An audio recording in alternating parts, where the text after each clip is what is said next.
the first cast. First cast. Oh, that's kind of crazy. First cast, top water, little trout. Well, we are starting a day at the islands, on the barrier islands. We're along Mississippi Sound right now. So we've known that the speckled trout are moving out of the marshes for weeks now, and we've seen that migration like down the Mr. Go, down to the Long Rocks and such, but they've also moved out to the barrier island. I love the islands. They're amazing, but they can be dramatic. I mean, in some ways, they're like hanging out with the loudest friends you have ever known.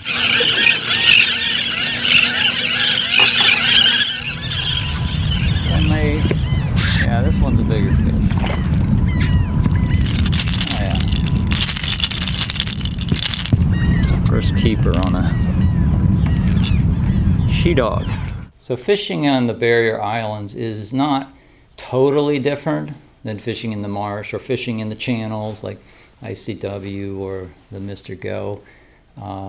But so I use a lot of the same techniques. I might be using swim jigs, jigs with swim bodies like the matrix shad line. Definitely top water baits like a she-dogs and all of that whole lineup of baits, twitch baits, jerk baits. Those are all good baits for out on the islands as well. And some of those hard baits are really good because there are bigger trout on the barrier islands, which is why you might want to go to the barrier islands to fish. But the bigger trout are caught more regularly on the hard baits than the smaller trout. So hard baits are a great arsenal to have when you want to catch bigger trout, and that's a very good thing to fish out on the barrier islands. Now, it can be a little bit crazy though, because say if you're in the marsh, maybe you're catching 2-pound trout, you might catch something like a 20-pound drum or 20-pound redfish. So, something that's like 10 times bigger than what you're normally catching. But when you're out on the barrier islands, you might catch something that's 50 times bigger than you're normally catching, because this is going to be big sharks, big jacks. There can be a lot of big fish out there potentially, and so you're going to lose tackle. Plus the salt water is hard on your reels and all that. So to me, the islands are exciting. They're exciting places to fish, but they've got a rough edge to them.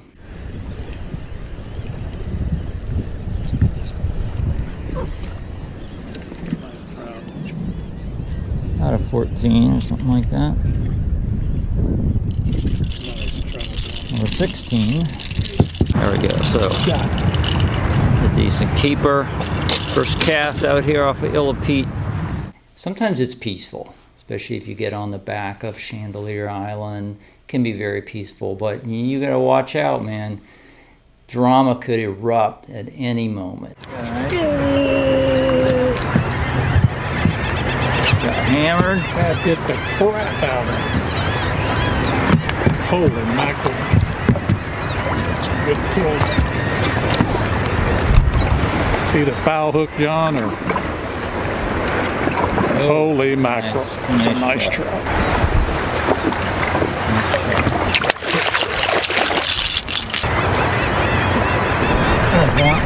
All right. Yeah, nice fish.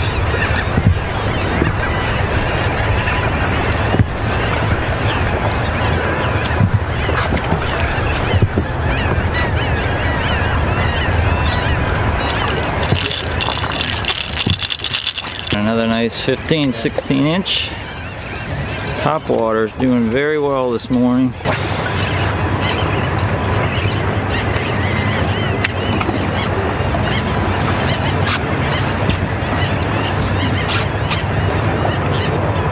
There's a fish. Lost it. It might be off there. Hit it twice, but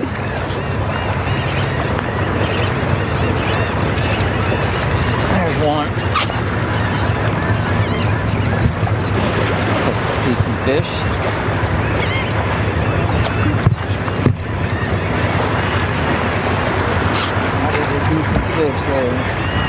Yeah, he is. That's good keep.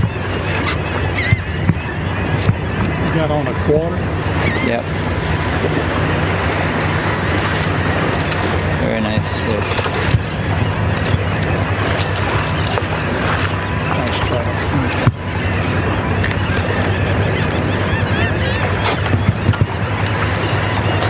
Beautiful trout. Very nice trout. That's the matrix shad magneto. Boy, I got hit twice.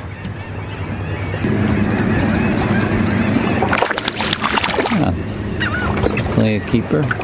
When we first got here, they were on the sandbar. We were catching them nicely with topwater.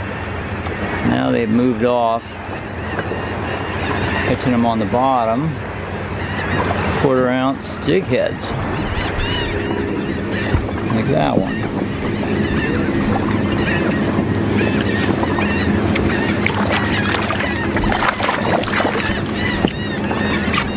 Well, I'm not trying to jinx us, John, Yeah. but the wind forecast is falling right where they said it would. You know, the wind's supposed to really drop off quite a bit. Yeah. So After we that. could head out Yep. farther if we wanted. Well, that's up. I mean, we definitely have the opportunity to explore a lot of water today. We probably need to take advantage of it because Yep. What you thinking, running out to Chandeleurs?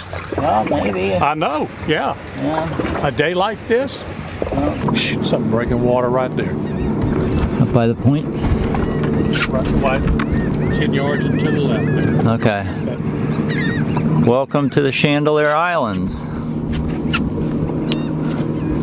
Look at this beautiful water.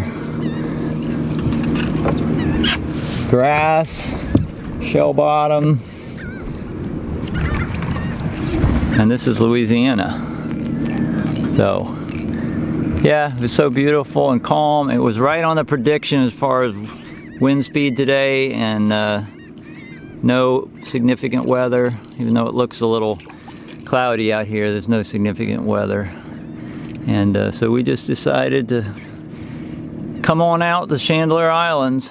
Okay, I know it sounds like going to the Chandeleur Islands was an afterthought, but it actually was not without planning. I've been preparing to go to the Chandeleur Islands with my boat for some time. I've installed a big radio, a decent compass. I've figured out how to carry another 5 gallons on my boat, 5 gallons of fuel. And having, I've gone through the fuel system, I've replaced filters. I have a new engine, it's less than a year old, and I have all the updates and servicing done on that. I understand how the basic systems of my boat. So if something goes wrong, simple things, I know how to troubleshoot. I also know ways around. For instance, if I've got a battery that went out, can't start the engine, I mean, I can jump it. I've got jumper cables. I can jump it from my, or I can actually charge my starting battery from my trolling motor battery. But if that's dead as well, 2 people can easily pull start a 60 horse outboard engine. So I've got a lot of support, knowledge that makes me feel comfortable to go out there. And I've done the planning to do that. So yes, maybe it seems scary. I'm going out in a boat that is borderline poling skiff. So I traveled from Illapede. It was about 15 miles, about 20 miles from where I launched to Illapede. And then from Illapede, it's like another 20 miles out there. So, you know, I'm crossing 20 miles of open water in my poling skiff. But just for perspective, you know, in 1896, there were 2 guys, George Harbaugh and Frank Samuelson, that rowed a wooden skiff 18 feet long from New York to England across the Atlantic Ocean. They were the first ones to row unsupported across the Atlantic Ocean. They were by themselves on an open boat rowing across the Atlantic, and they made it in 55 days. It's amazing. But that's not the only story. If you look through history, there's so many stories of experienced people doing things that seem unbelievable on the water with small boats. So Frank and George were fishermen off the east coast of the U.S., and they were used to going out. They were rowing out into the ocean all the time as fishermen in these small skiffs. So they knew the boat. And you know, that's going to be some of the guidelines that you're going to have that are going to keep you alive in a situation like that. Do you have decent seamanship skills? Do you understand your boat? Do you know how much power, how much fuel it consumes at different RPM? So say that you get into an issue where you're getting low on fuel. Do you know what RPM you can run at to make it back to your destination? Do you trust your fuel gauge? Do you have a way of directly measuring how much fuel you have in your tank? Do you have navigation, obviously? Do you have communication? Do you have a radio and an antenna? And are you smart about picking the days that you would go out for a trip like that? You can't just be ignorant and just head out. I mean, you have to study the weather. You have to be assured that the day you're going to go out, the winds aren't going to kick up, there aren't going to be thunderstorms. All that stuff is part of the calculation that makes a person like me drive to the Chandeleur Islands in my poling skiff. There we go. Yeah. Whoa. What you got there? I think it's a needle.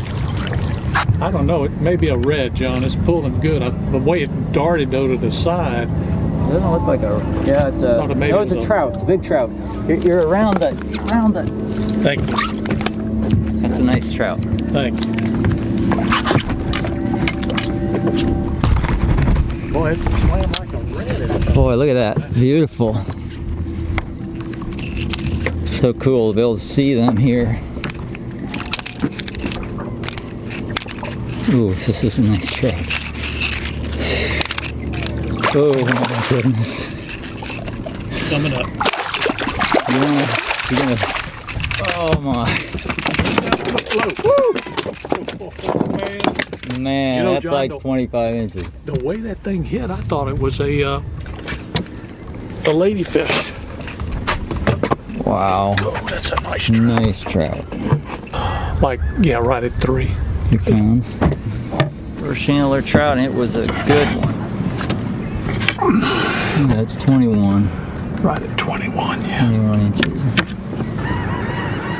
There we go. Oh man, look how deep it is here. It's freaking like 1 foot deep. So the current state of the Chandeleur Islands is a sad example of how nature changes the environment. You know, storms like Katrina and other hurricanes have really chopped up the island.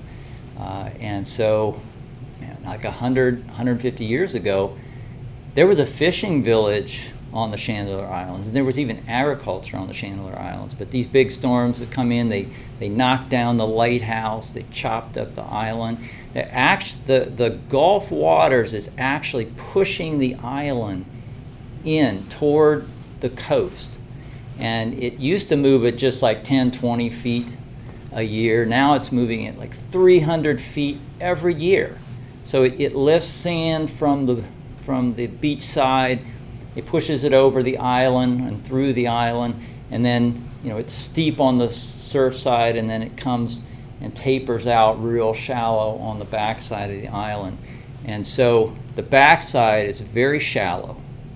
So a lot of really shallow water. It's a great place to wade fish.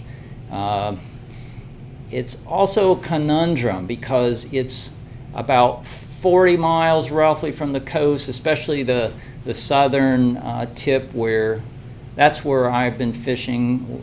The times that I've gone out there have been on kind of that southern tip.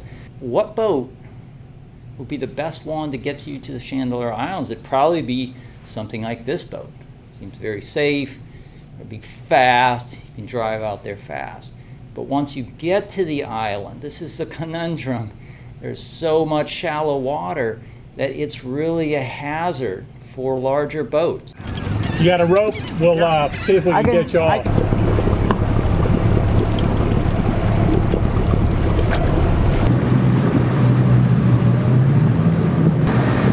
a sea tow. You got it? He's good. There we go. This one may have a little something on it. Good one. Well, it's not big. Maybe just be a 12-inch.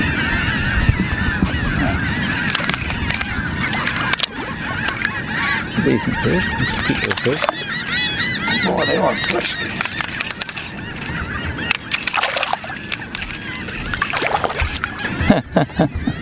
Darn it. Oh, that's a red. Oh, you're a big ass trout. Be a trout.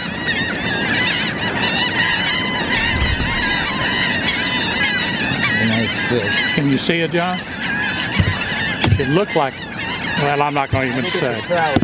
I see it flash. Trout. Oh man, it's a big trout. It's a big trout. That's it. Okay. It's a nice trout. It's like the other one you caught. Yeah.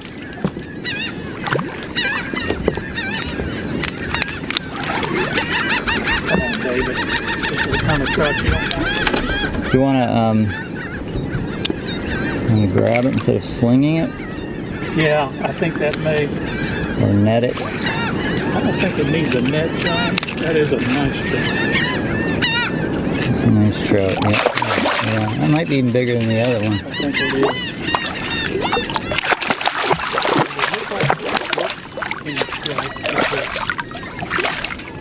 A tad over 3, just a little. Thank you. Very nice.